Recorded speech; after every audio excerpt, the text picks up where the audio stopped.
Hey, what's good, all? How's it going? Thanks for tuning into Nerdology 5280. This is Unleashing, episode 29. 20 whole 9 episodes. About to hit that big 3-0. You know, Yeah, is 30 the new 20? they say that, yes. As always, though, my name, of course, is Jamie, aka Mr. Cornholio. I am Cornholio. Kick me deeply from my bunghole. And then the one giggling on the other side is, of course, my co host, Ryan, aka the Silent Ninja. He's waving, but the people that are listening in can't see you waving. Well, but I'm supposed to be silent, so It's a good way to do it. there. Oh, that was me waving on the mic. Well, this week, what are we talking about, Ryan? Well, we are talking about a little 4-issue story arc from Batman way back in 2006, 10-year anniversary. I didn't even think about that. Wow. What's what was 10 years ago? I don't remember what was 10 2006. minutes ago. I turned 21 10 years ago Wow. That and quit was drinking for the most part because it wasn't exciting anymore. wow. And now you picked up drinking again now because I see you drinking wine all the time and beers and It's true. I've got orange wine right here. orange wine. Orange wine isn't, well, I was going to say that's called a mimosa, but that's champagne, not wine. Yeah, this is just orange and mango juice. Mm. There's no alcohol in it, but I can pretend. By the end of the podcast, you could be like, this shit is so good. And start drilling, and I love all our listeners. Oh, you are I the love best. everybody. Oh man, I used to be an I love you drunk, and then about the time I was 25, I kind of just became a bitter old drunk instead. So Mm, I don't really drink too nice. much anymore. About the time I was 23 and I was getting drunk, and I'm like, fuck everything. Life sucks and Yeah. fuck, you know. Like, life is awful. I But when I hate was 19, I mean, when I was 21, Yeah. Don't don't don't drink before you're 21. It's not right. Yeah, it's not legal. not legal. Yeah, that's it. Legal is the proper Sure. term. We will leave it at that, I guess. Yep. So, what Um, Batman story are we talking about from 10 years ago? well, ooh, that's not good. Um, it is, I guess, in the comics, it's said different than what the movie that people would mostly associate it from. In the comics, it's the story arc Batman and Son, but in Hmm. the movie, it's Son of Batman. Yep. Hmm. Interesting. Very, very interesting. I guess. I think, Batman and Son, you're thinking Sanford and Son. I Well, didn't probably even not. really. And people reading comic books now are probably thinking like Mumford and Son. Uh huh. Like Sanford and Son, yeah. They're thinking of a Yeah. 40-year-old sitcom. Stuff that hasn't been on for a long time. If you were born after like 1979, then you probably didn't watch it. Yeah.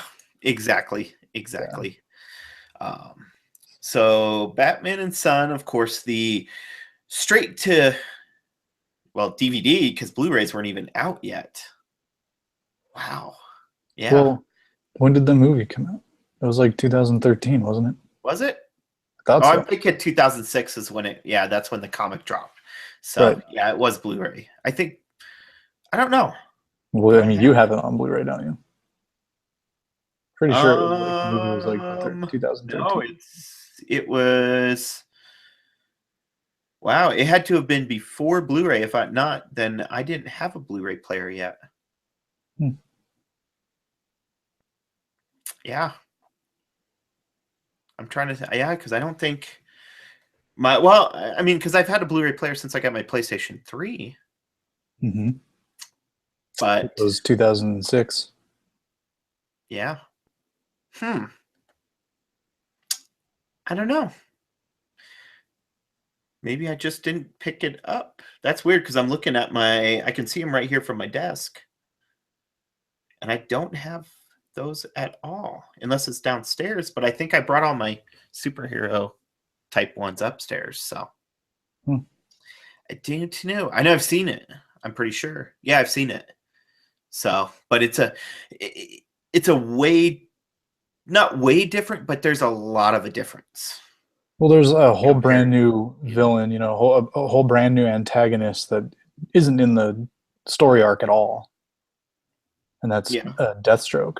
Well, They made that. Deathstroke like the main villain, and Mhm. Talia is kind of barely in it and everything, and they changed a lot of that stuff up. And, Killer Croc's in it too. oh, really? Yeah. Oh.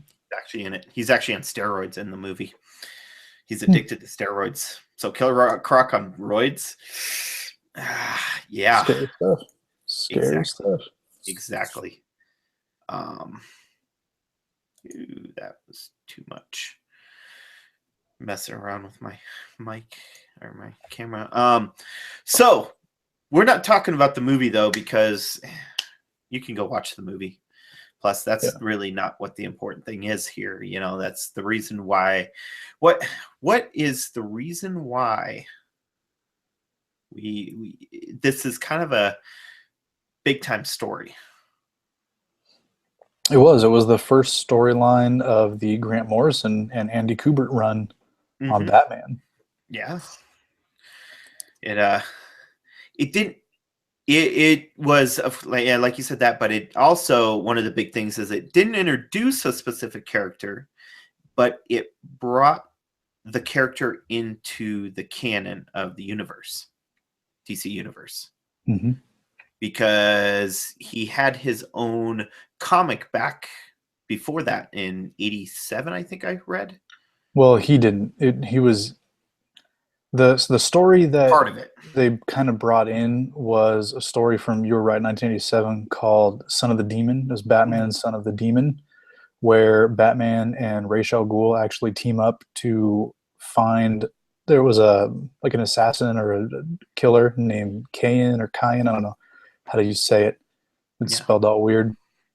But they were kind of searching for the same man, and throughout the process, Bruce and Talia are able to actually begin a romance together. And they're like married, and Batman doesn't even realize it, and so they conceive a child, and so Batman becomes less of a dick. I can't, you can say he's like less gruff, and he's kind of softer, but then at the same time he's like even more I guess violent and everything in his protection of Talia now that she's pregnant, and so she doesn't like how he's changing. So she actually fakes a miscarriage and then gives the baby up for adoption, and that's what happens in the '87 series. So it was kind of like inspired by that, but it wasn't necessarily that they went in and like took that particular character and were like, "Fuck it, let's make him canon." But I mean, that was definitely the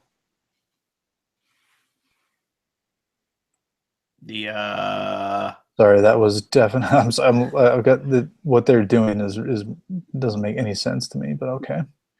Anywho, what they're I lost my train of thought. You go ahead. Told you we should we should have waited a little bit to record this. They're like a rain delay, really, in the 10th inning of Game 7, and they're gonna call a fucking rain delay. This is asinine. Lose all of our listeners now because they're gonna be like, "Oh, what are they talking about? What's this shit?" No, just kidding.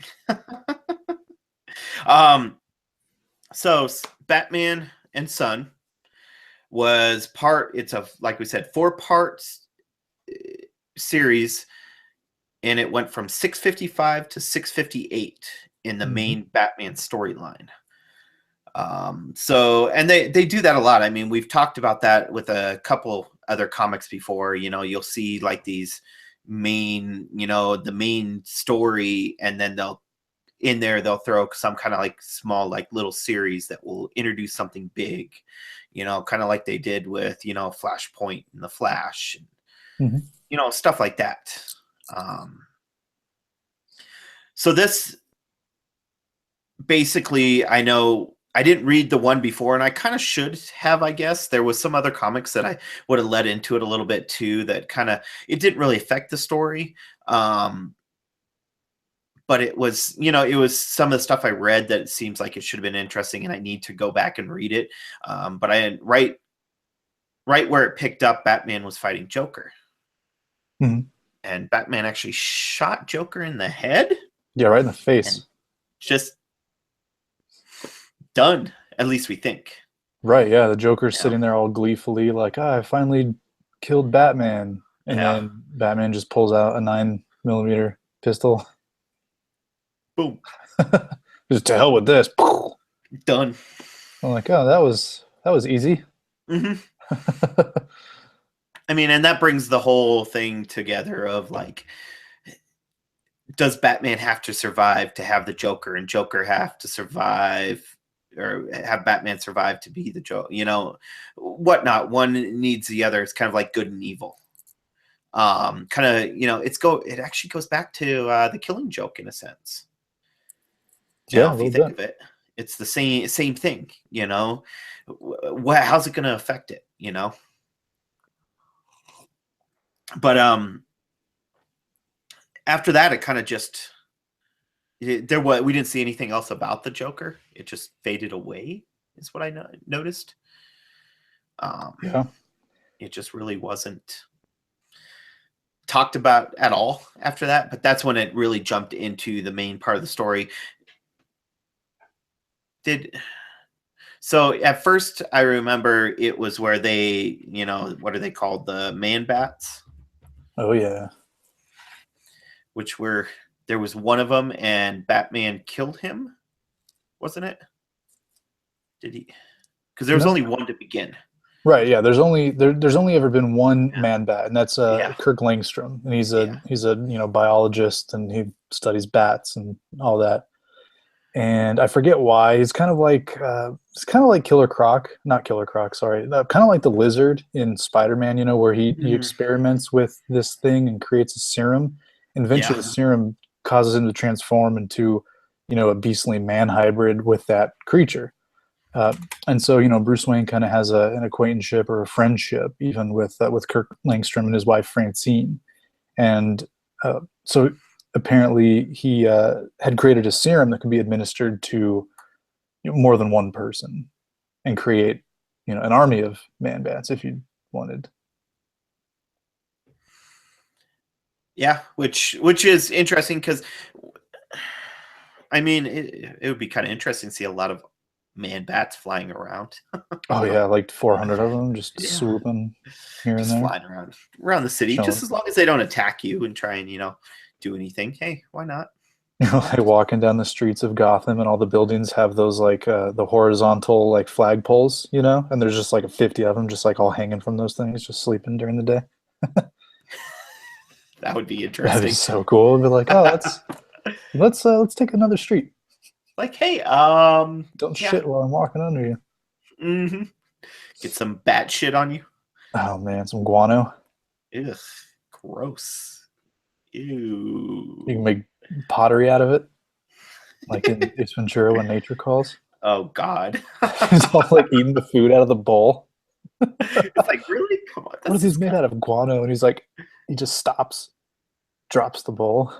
Nope, I'm good. So in the story though, the Man Bat's important because that brings Batman. Well, actually, before that really happens, Batman is told to go on vacation by who? Was it Jim Gordon that told him, or was it Alfred? Well, Jim Gordon was crazy.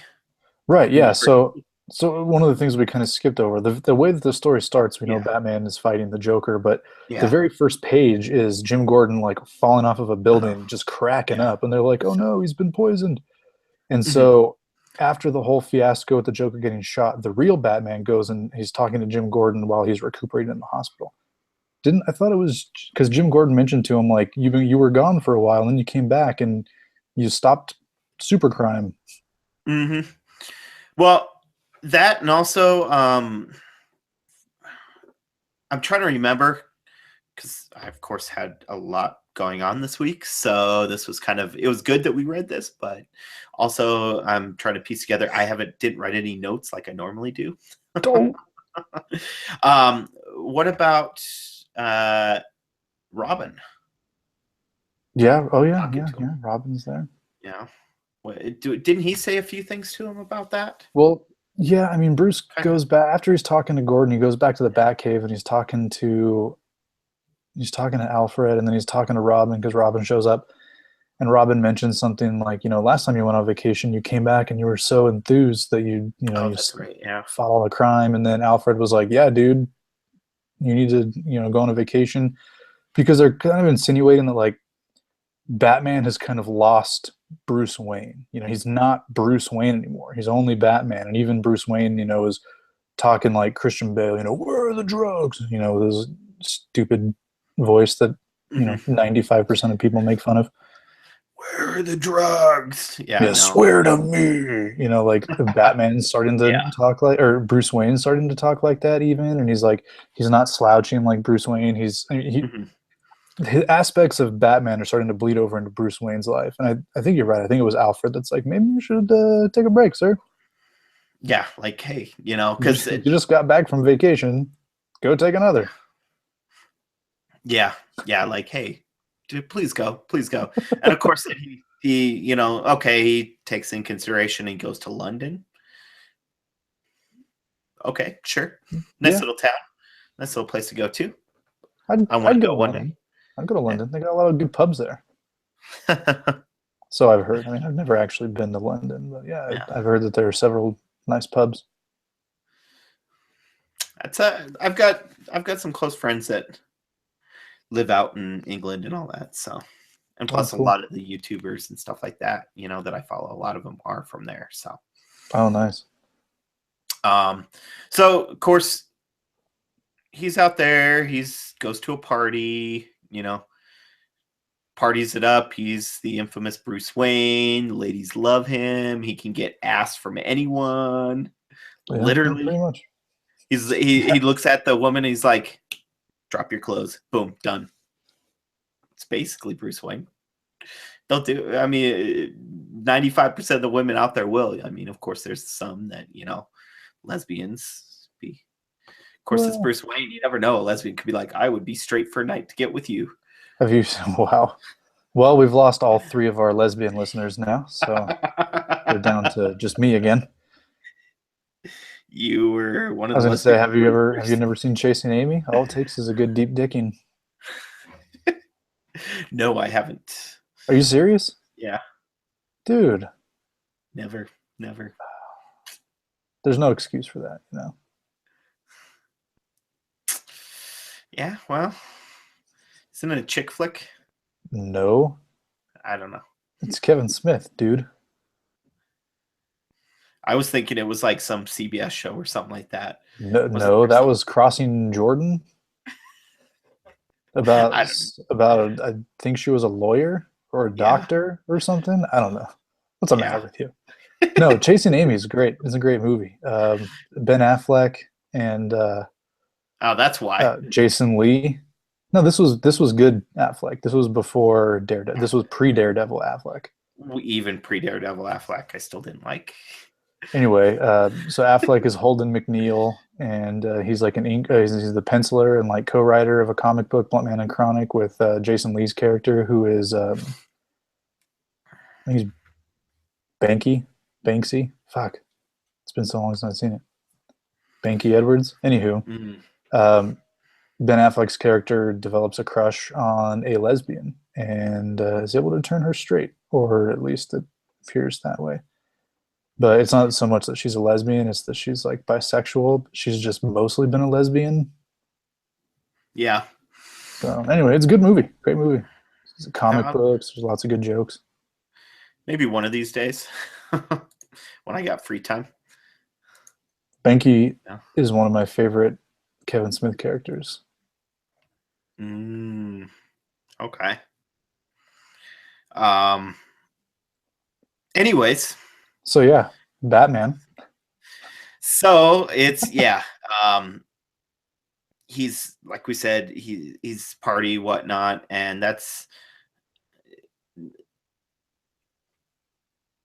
I forget off the top of my head exactly how it moved into him running into, the I guess the fling, you would call it, because it was basically a fling. Yeah, moment of weakness kind of a deal. Yeah, which that is him and Talia al Ghul. What? I lost you there for a sec. Oh, huh. That's weird. Yeah, that was really weird. Interesting. No, the way that he runs into her is he's at the party and she has him under surveillance. Mm-hmm. And she's talking to a little boy and she's like, all right, which one's your father? And he points at Bruce Wayne and he's like, that's my father. Now what are we going to do? And then she sends in the man bats, like an army of man bats, because she had kidnapped Kirk Langstrom's wife Francine and held her as ransom to make Kirk Langstrom, man bat, make more of the man bat serum. So she turned all of her League of Assassins into man bats and sent them in to fight Bruce, Batman. And while he's saving the day, he's saving everyone's life and everything, he's fighting off the man bats, and he's like, well, there's only one person who this could be, and the reason why I'm not dead yet is because she wants to see me. And then he like passes out and wakes up in like the sewer in London, and she's like, hey, Bruce.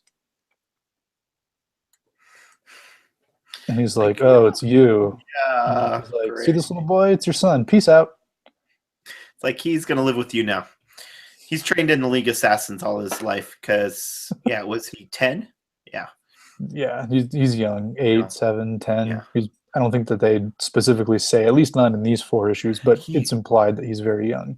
He takes up the mantle as Robin when he's 10. So, yeah. But real quick, little interesting note. Did you hear the news about Talia al Ghul today? I heard that they cast Talia al Ghul in Arrow. Yep. Who? I didn't see who it was. I don't recognize who she was. I couldn't tell you right now off the top of my head. But she's going to be in for quite a few episodes, but that's because her sister, who was on the show, is, I guess, in other shows. So she's on the actress? Yeah, the actress. Oh, okay.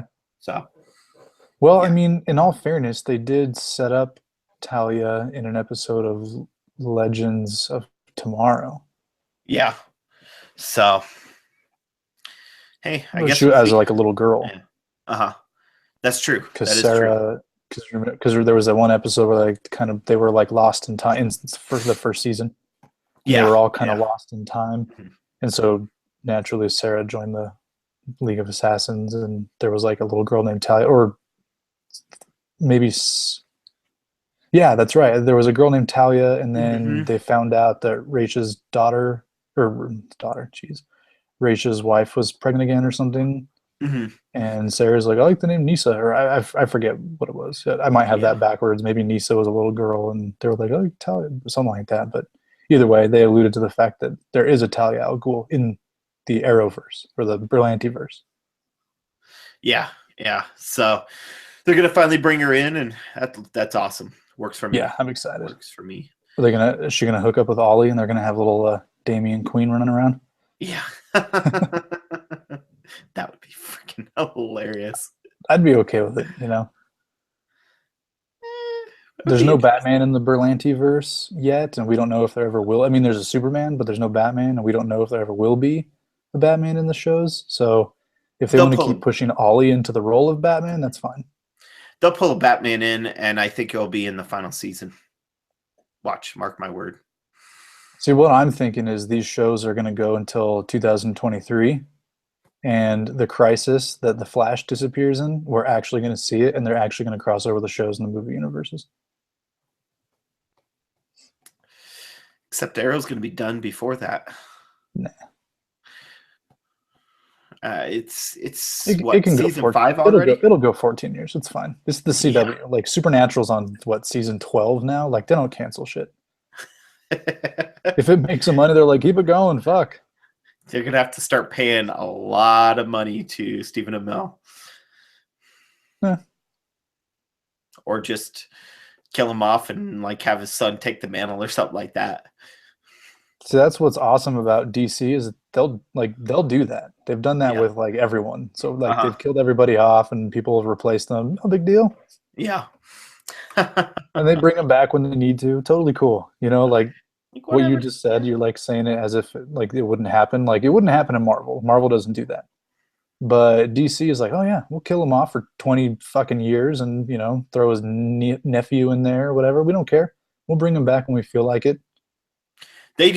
Marvel just kills him off and has someone else take over the mantle that's completely different, and then they bring him back. They've done it like one time with Captain America in like 2007, like 30 years after DC did it for the first time. What about Thor? I was like, oh shit, this actually works. Oh well, yeah, they do it now because DC's already done it for like 30. DC's been doing it for 30 years. They're like, you know what? They're onto something. Okay, DC fanboy. I'm really not a DC fan. I'm an X-Men fanboy. Yeah, I know. Anyways, back to Batman and Son.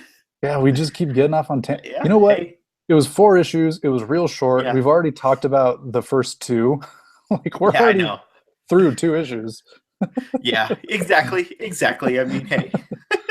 There's really not much more to go over either.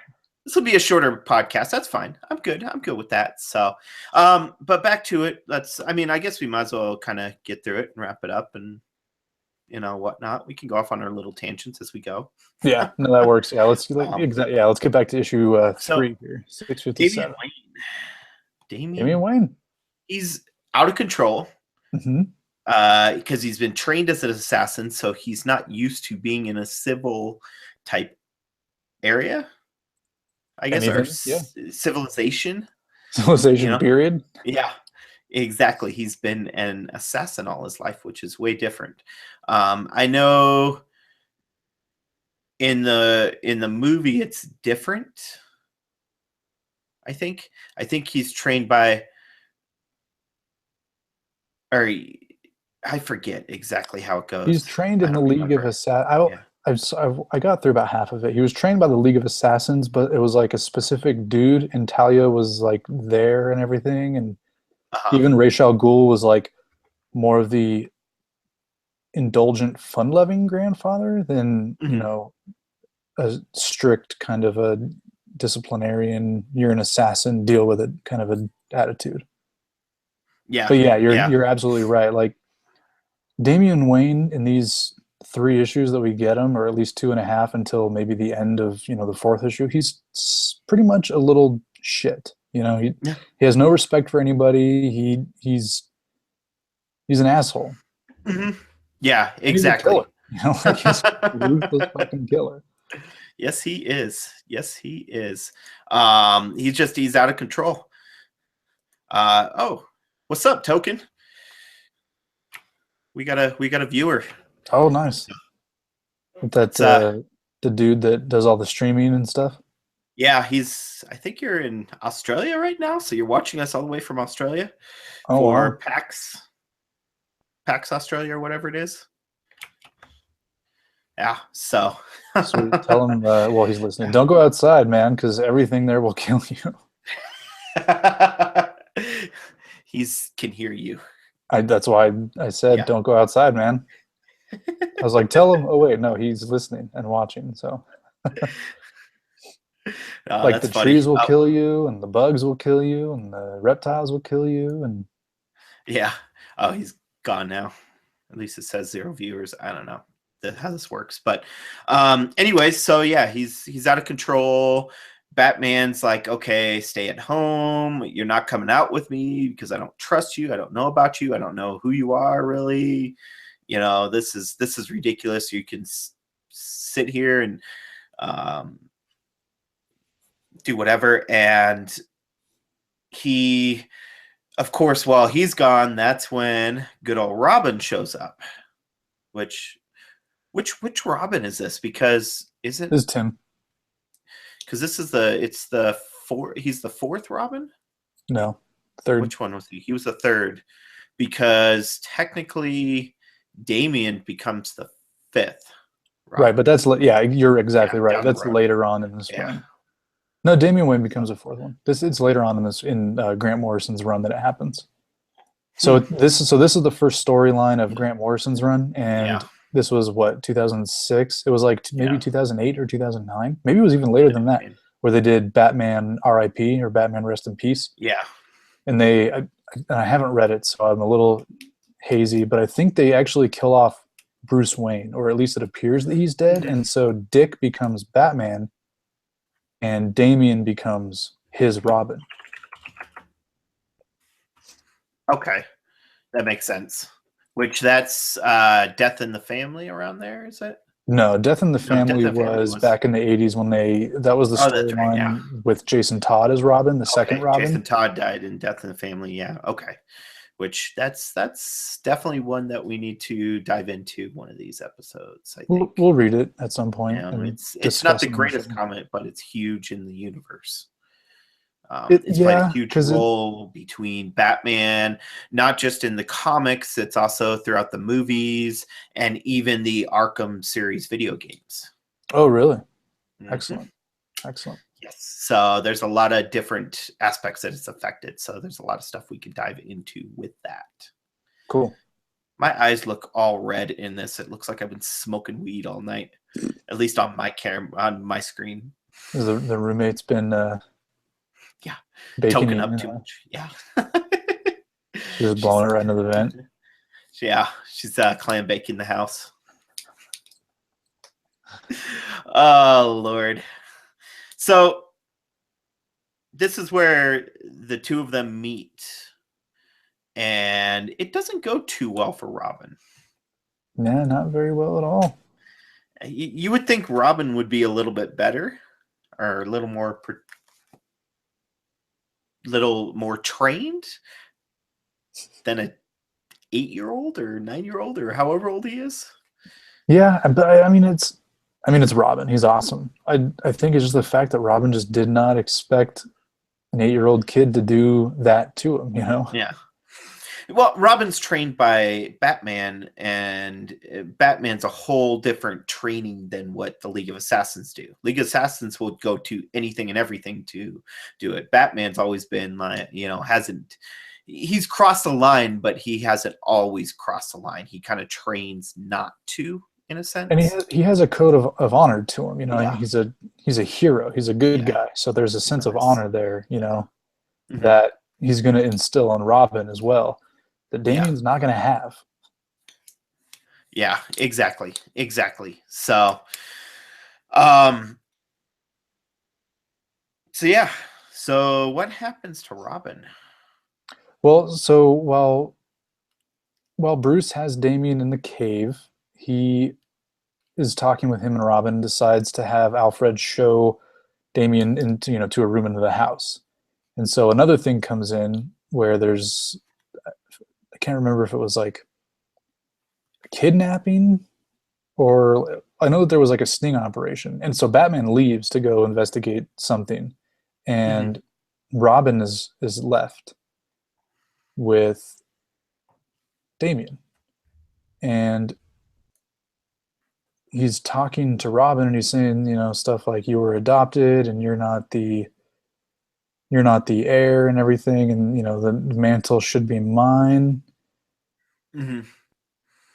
Like this is who I should be, and Batman's my father. He's not your father. He's my Faja. Yeah. He's like, it should be just the two of us. Yeah.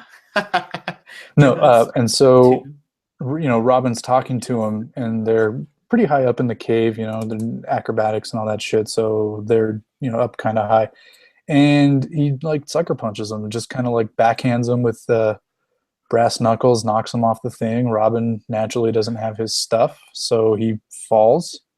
Mm-hmm.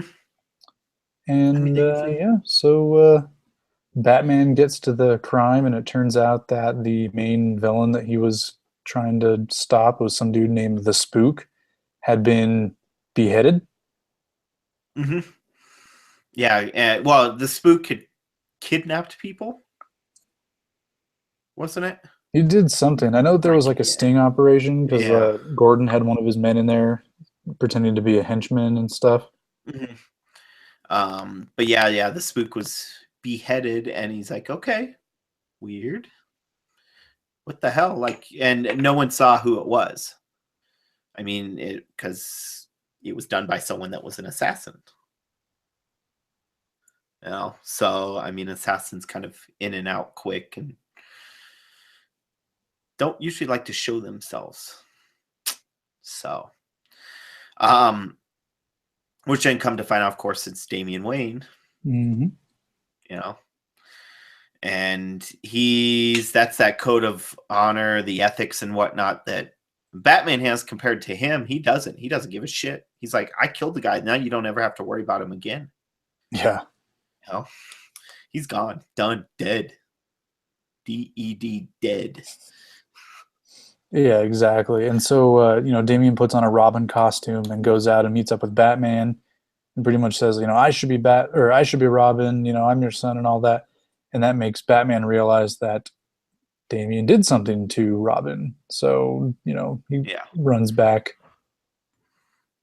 to the Batcave and everything, and Robin's there and he's injured and everything. Alfred's able to protect him and stuff. And he's like, why did you do this? And he's like, because it's what I've been taught. Whose Robin outfit was it again? Well, I mean, Tim Drake falls onto Jason Todd's costume, so I don't know which one Damian Wayne was wearing. I think it was Jason Todd's. I believe. Well, Jason Todd didn't wear pants. Jason Todd wore those stupid little underpants. Yeah. Because that was back when Batman was kind of, wasn't sure about himself. Because because Tim Drake had all his clothes on still. If you think of it, when he was laying down there. So I'm sure he just, there's no way that like an 8-year-old boy or a 9-year-old boy is going to fit into a 17-year-old, man's suit. But he wore, I know I specifically saw it somewhere and I can't remember where that they were saying whose it was. To me, it just looked like Tim Drake's. Like it looked like the Tim Drake Robin costume from the animated series is what it looked like to me because it was black and red. That was the one that Damian Wayne was wearing. It was like black and red, but he had like a white like cape and cowl on, not cape and cowl, like hood and cape. Jason Todd's costume was like red and green and yellow. It wasn't red and black. I'm trying to remember where I saw it. I think Batman would have said something had he been wearing Jason Todd's costume. He'd have been like, how the fuck did you get the muscles of a 17-year-old all of a sudden? Yeah. That's just, I don't know. It's interesting because why would, I know I read it somewhere and I just don't remember where. So, maybe later when he becomes Robin for real, he does something. But in this one, it just looked like he was wearing a red and black Robin costume. It just looked like one of Tim Drake's old costumes. Yeah, which it could have been. But yeah, he did grab something when he was wearing it. I just don't remember what.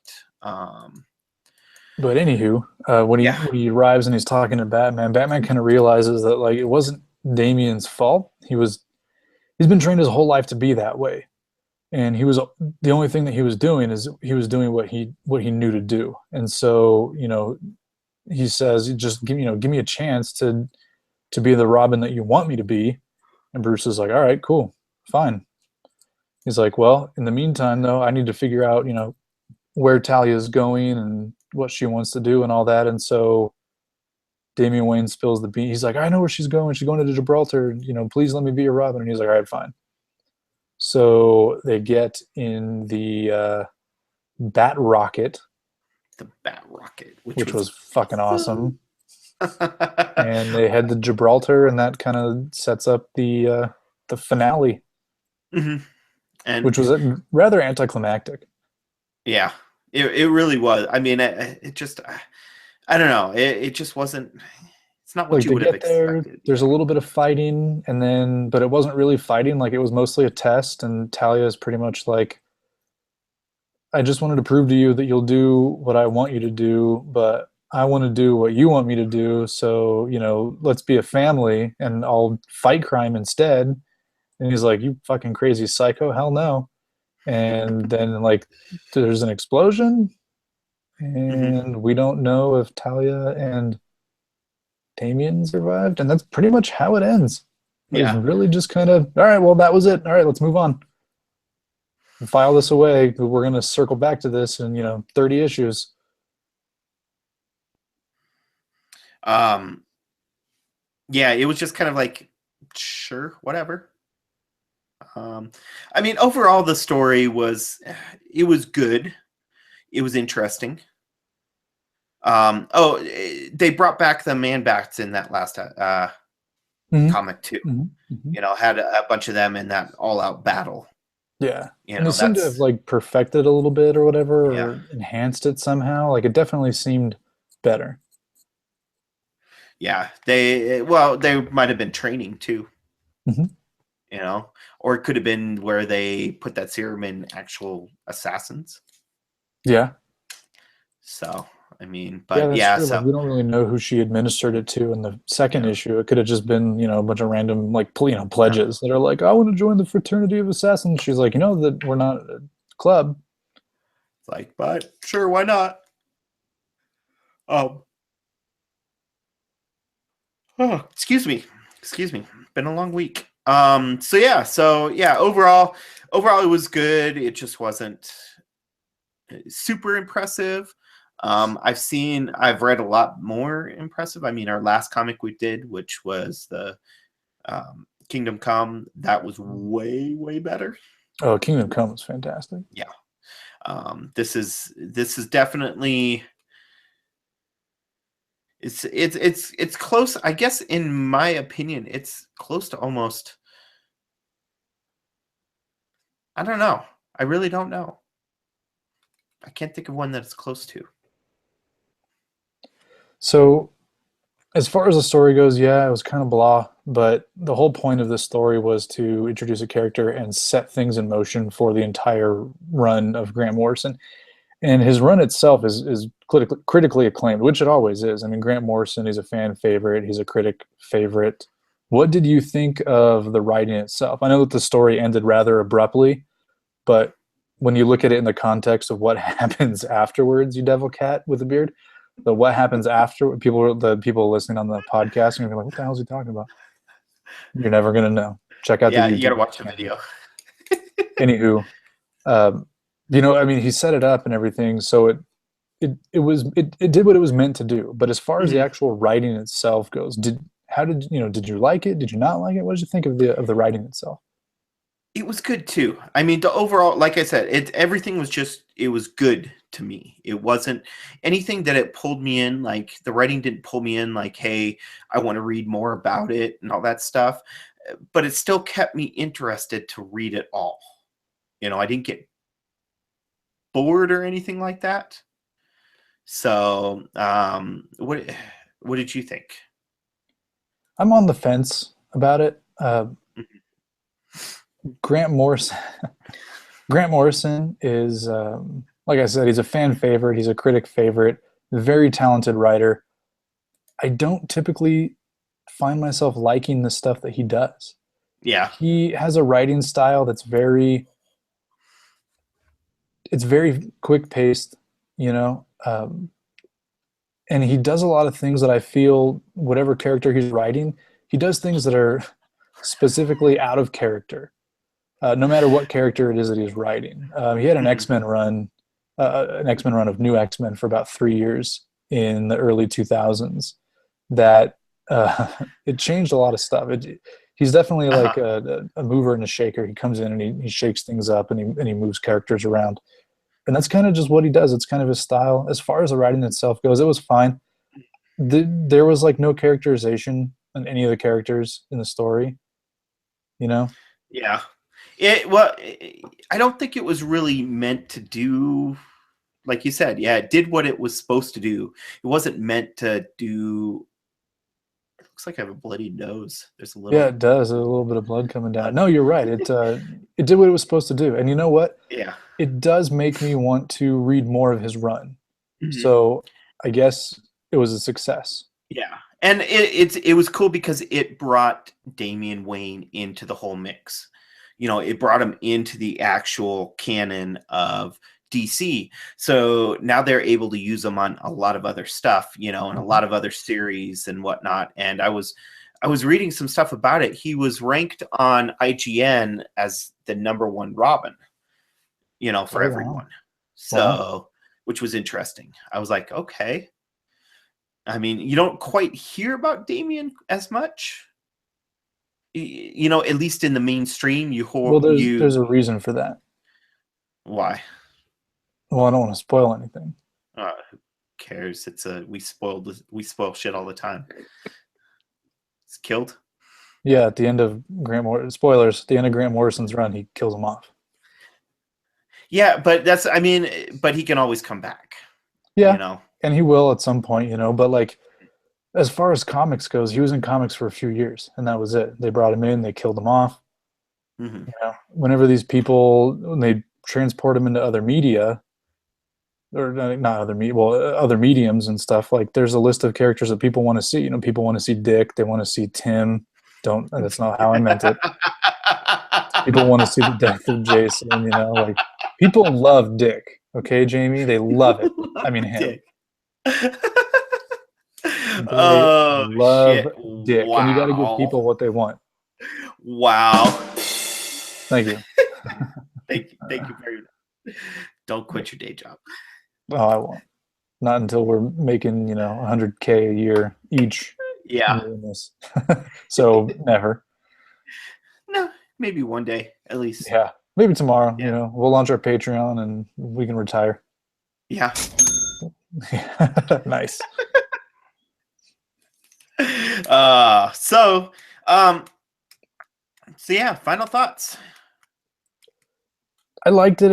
It makes me want to continue to read the Morrison run, which I haven't read. This was this came out in 2006, so this was about the time I kind of stopped buying DC comics and was slowly stopping buying my Marvel comics. So this was kind of at the end of the last time I kind of got out of comics for a little while. This run, Grant Morrison and everything, this was one of the reasons why I stopped. I had read Final Crisis; it was good, but I've never been a Superman fan. Didn't really know too much about the Flash to get into it. I liked Green Lantern, but Green Lantern was getting like really confusing at the time. And then I was like, all right, well, Batman's my safety character. I could always jump back into Batman. And they're like, oh no, Grant Morrison's doing it. Look, Batman as a kid, and I'm like, fuck this. And I just stopped collecting. So reading these 4 issues, it definitely makes me want to continue to read his run because. I mean, as quick and as fast as this one was over, it was worth the price of admission. And seeing what he's setting in motion here, knowing what comes later in his run, I kind of want to read it now and see what all the fuss was about. Love the artwork. Big Andy Kubert fan. That dude.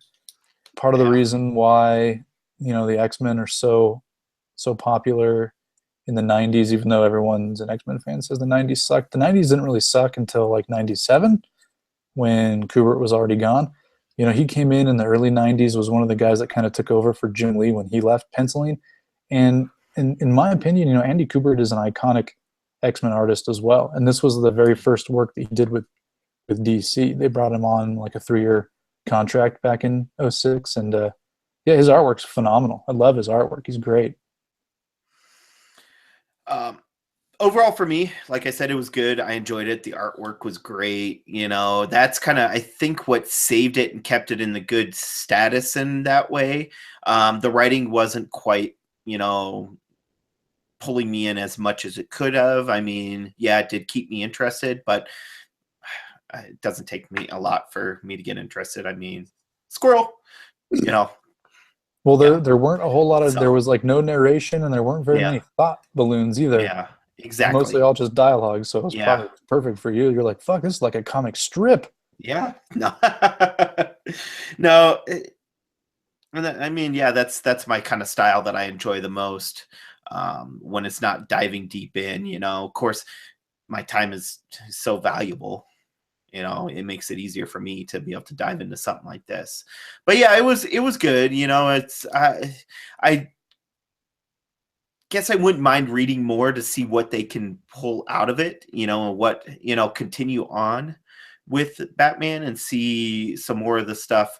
All the way up to even Batman R.I.P. stuff like that. Kind of read more all that. Yeah, more all that. More all that. That was a great show. I hated that show, man. All that was awesome. It was like the teenage version of Saturday Night Live in a sense. Yeah, but it was terrible and unfunny. Although Keenan, all that, and SNL, still It's not true. funny. I don't know what it is, but the dude's just not a funny I dude. like Keenan. Did you ever see Good Burger? Yeah, that was all right. Welcome to Good Burger, home of the Good Burger. May I Yeah, take but your order? what made Keenan and Kel so good though was Kel, not Keenan. But they worked so perfect together. I don't think He Kel would have been the same without Keenan, and I no, think it went both ways. Keenan is like You know? he's a really good like he's really good as a straight man, but like when he's on SNL, he tries to be funny, and it's like he's not. It's like, dude, you're funny when you're not being funny. So stop trying to be funny because you're not funny. Wow. And tell us how you really feel. Oh, dude, I don't know. I don't know what it is. Like we've discussed this before. Like I've kind of always been an old man, and when I was younger, like younger than a teenager, I always hated shit with teenagers in it. Like hated Full House, hated Saved by the Bell, and I'm the only person born between like 1979 and 1989 that hates either of those shows. And I fucking hate those shows so much. Anyways, anywho, that's our rant of the day. There it So is. as we finish up, Tweet me as your we death threats. yeah, as we finish up, we have our new segment at the end, which this week it's a little short because there was hardly anything announced at all. But that is our pop section, Funko Pops, and there wasn't anything other than there is a new line for Stranger Things coming out. And that's basically it. I didn't even get a chance to look at the characters that they're coming out with. But I think it was like only 2 or 3 characters maybe that I Yeah, saw. a couple of the kids, like Winona Ryder's character maybe, and then like one or two of the kids. I haven't watched it yet, so I've kind of been avoiding it because I don't want to get spoiled. Like it's on my list of shows that I really would like to watch at some point, so I'll probably get to it, Yeah, but I it's didn't want to get anything spoiled or something. So, yeah, same with me. There's 3 of them. So, oh, okay, okay. yeah. Oh no, wait, I take that back. Like, wait, nope, 3, there's 4, 5. 30 of them. There's 5 of them. This is what it So looks Winona like. Ryder and So, the kids, 4 yeah, the kids or kids, whatever. and then something else, which I don't know. Whatever. Yeah, no, it's yeah. So yeah, that's the only thing. There was no Dorbs, there was no Pop Minis, there was nothing, nothing at all. I almost did buy a couple pops this week, but I ended up holding back. Oh, wow. No, I know. I was That surprised. never happens. You're like, I need to slow down on my spend. Well, not for pops though. Pops they're exempt. Actually, there is 2 pops that I wouldn't mind getting. One that I really, really want to get, and it is a Hot Topic exclusive. And it came directly from Stan Lee's Los Angeles Comic-Con that he does. It happened last weekend, I believe it was. And it is a Colossus, chromed out. And they have it now on the Hot Topic store online for $15. It looks pretty bad ass. That's cool. So I might pick that up along with the White Deadpool because I don't have that yet. The Uncanny X-Force Deadpool? There's like the white costume and like the eyes are black and shit. Yeah. And that, because that's a special edition one too. That was Comic-Con or something like that in New York or something like that. No, New York was the shower one with the no. Yeah, Was or was it the chef? Yeah, no, you're right. Yeah, the shower. chef. No, it was the chef because I have the chef shower one. Oh, right. Yeah. So,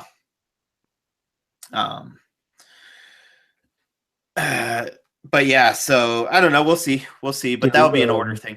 Do we want to talk about the Legion of Collectors Batman Villains box that came out? Like, do we want to? That's true. That is a new one. I mean, if you were thinking about getting, you probably already checked the video out or whatnot. And if you haven't, I mean, you can skip ahead a little bit. Yeah, we won't dive into all of it. It's just mainly the main things, So what were the two big things that came out of that? Well, the two big things was a Two-Faced Dorbs, which is awesome. Pretty cool.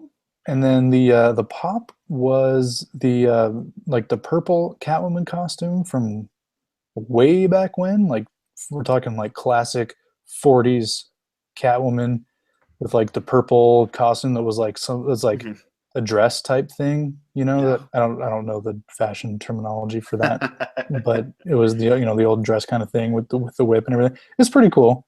I'm not really like a huge Catwoman aficionado, so. But and then the last thing was a Joker pop mug. Yeah, which that, like I said when I was telling you, I really liked the look of the mug. That was the only thing that really truly interested me out of the box. I mean, the Catwoman's cool, but that's not the Catwoman I like. So it's not something I really care for. Right. And the Dorbs was cool, but I didn't realize that Two-Face pop was retired. Because I wouldn't mind having a Two-Face pop. I like Two-Face. He's different. I like Two-Face. He's cool. So, yeah, that's next up, coming soon. Actually, I think it's going to get charged on my credit card soon. Yep. Yeah, the Smuggler's Bounty for this month. Mm-hmm. November is the Rogue One. Yeah. So they space it out. They space it out actually pretty good. With both the Marvel first for the DC, the 15th for Smugglers, and then the 15th of the next month, I think, for Marvel. Yeah. Or is it the first? No, it's the middle of the month as well. Middle of the month for Marvel. It's DC. I don't know if it comes odd. I don't know if it's quite the 15th. Yeah, somewhere close around there. Yeah. So yeah. I guess as we finish up though, tweet us with any questions, comments, concerns. We won't give a shit about the concerns, but whatever. You can tweet us with them. We don't. Well, I mean, if it's a legit concern, like we don't like Ryan on the show anymore, then sorry.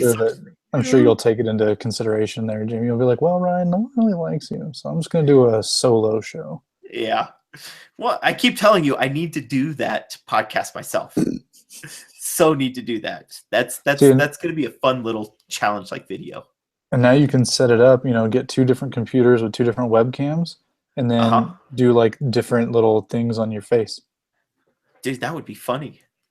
So like one of them is like Jamie with beard and glasses, and the other one's like Jamie with a dog nose and a pirate hat. There you go. Beard and glasses with a monocle. Fucking monocle and a little cat in the hat. Yep. That was sad. So yeah. No, concerns, whatever. We do this for fun because we enjoy it. So yeah. But I mean, we still want to put out a good show for people. Yeah, so. we'll put out what we'd like. I mean, but if you have anything that you want us to talk about, whatever, let us topics, know. That'd be fun. So, a topic show would be cool. Yeah, for sure. Well, we need a listener first, but exactly. It'd still be fun. Yeah, one of these days. Other than you. Yeah. But we could have another listener, but we won't go there. So. Yeah. Anyways, also, please, of course, on YouTube, please hit that like, that follow down below. make sure so you can check out all the other badass videos I'm putting out, all the fun stuff. There's a lot of good things coming up.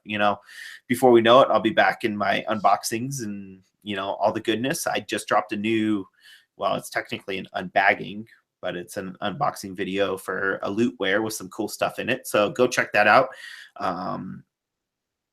That dropped tonight as well, which if you're listening to this, it's probably past anyways, but hey.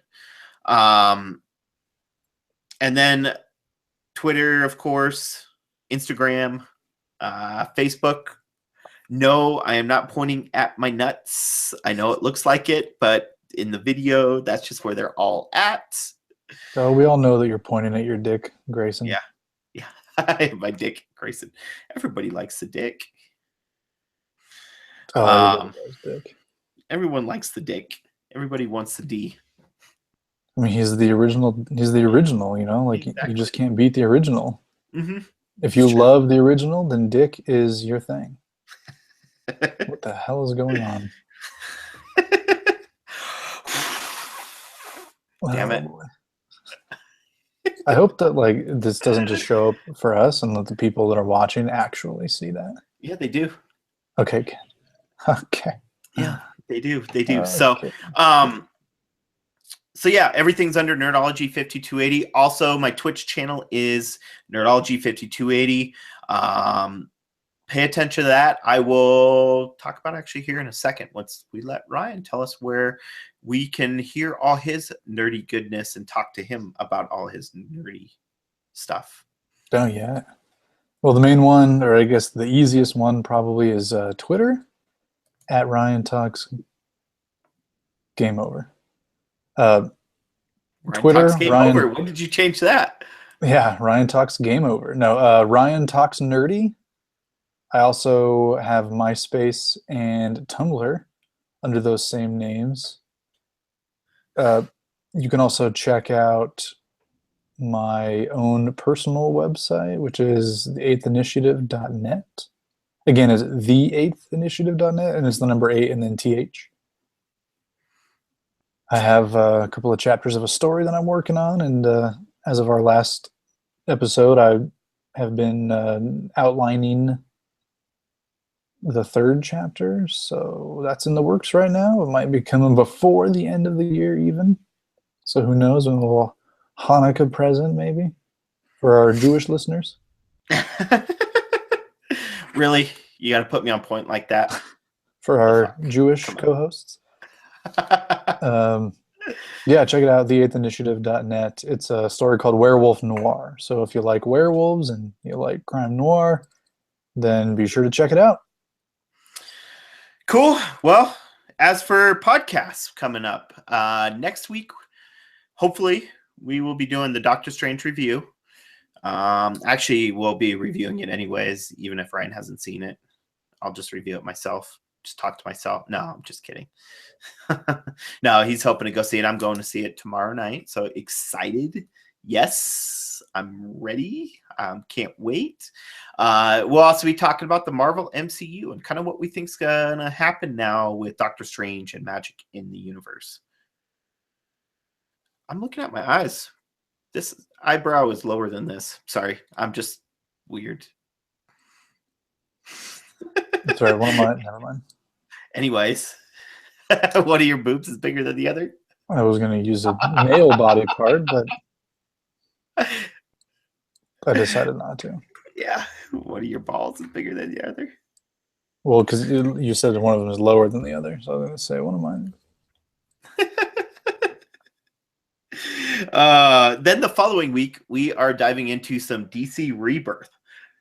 It's a good time because I mean, they of course are all officially over with the Rebirth #1 issues and all that stuff, and now they've moved into all the series and all that. And so we figured we'd dive into that and talk about it and see what our thoughts and what we, how we feel about it and all that stuff. So yeah, look out for that. Then the big thing coming up, of course, is this weekend, November 5th, Extra Life Game Day. It's our 25-hour marathon for Extra Life, which 100% of the proceeds from Extra Life goes to the Children's Hospital. It helps out the kids.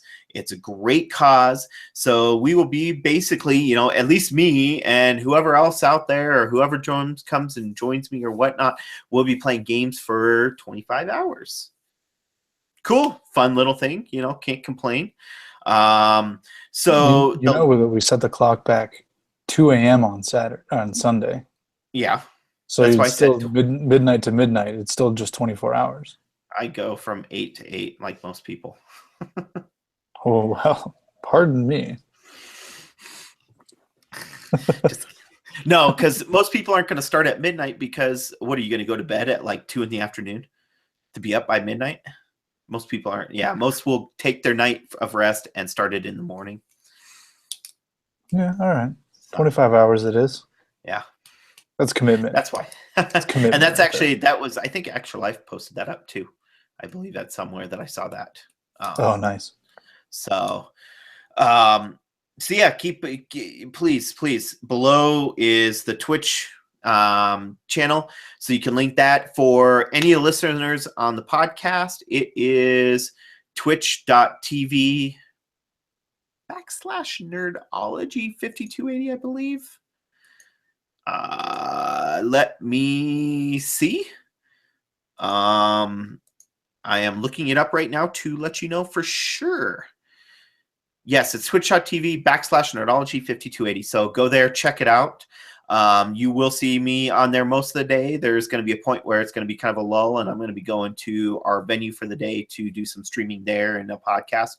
And speaking of podcasts, we will at least have one, if not two, Nerds of the Round Table. First one's going to be from Player Haven, which is the venue that the Denver Extra Life Guild is going to be hanging out at for 4 hours, having some fun, maybe have a beer, depending on if I want to make myself tired or sooner than I want, especially since it's a 24-hour marathon. But yeah, I'll be doing a podcast, maybe interviewing the owner and, a couple of the other people from Extra Life and, talking to you all more about it, why people do it and all that stuff, kind of get it out there and, see what we can generate for some more buzz, especially even after the marathon with it.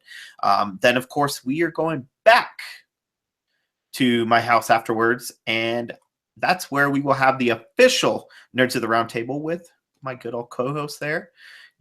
He'll be sitting across from the table from me, like every Nerds, and we will be sitting at the table this time. I won't say playing what, but we are. There is a game. I got to go pick up a few more things for it. So we're not doing a video game. We will be doing I guess it is a tabletop game, but it's not really a table. I don't know. So, really, you play it on a table. Yeah, you do. You play it on a table. So we will be doing that for a couple hours or however long, having people come in and out playing it and having fun and talking about all of our nerd goodness. So that will be hopefully live streamed, and hopefully I can pull it out and put it on YouTube here. I will see. We will see. It all depends on how much recording I want, and I need to free up some space because that's going to be like 12 hours of streaming on my computer. That's a lot of gigabytes. So yeah, so please tune into that. All the fun stuff, all that stuff. It's going to be a great time. If you can't tune in, please hit the link in both. We'll have to put it in the iTunes. You can't link it, but we'll put it down there for you. But go to my page, donate, help out. Every little bit helps. $1, $2, $5, $1 million. Who cares? Donate however much you want. I mean, $1 million would be awesome. I think that would be that would be the biggest donation ever. So any millionaires listening, what's up? You're my new best friend. I love you. It's for the kids, guys. Come on, remember that. So yeah. So as always, though, thank you so much for tuning in and listening to us babble on this shorter podcast than normal. And don't forget to unleash your inner nerd. We will either see you or you'll hear from us on the next podcast. Peace.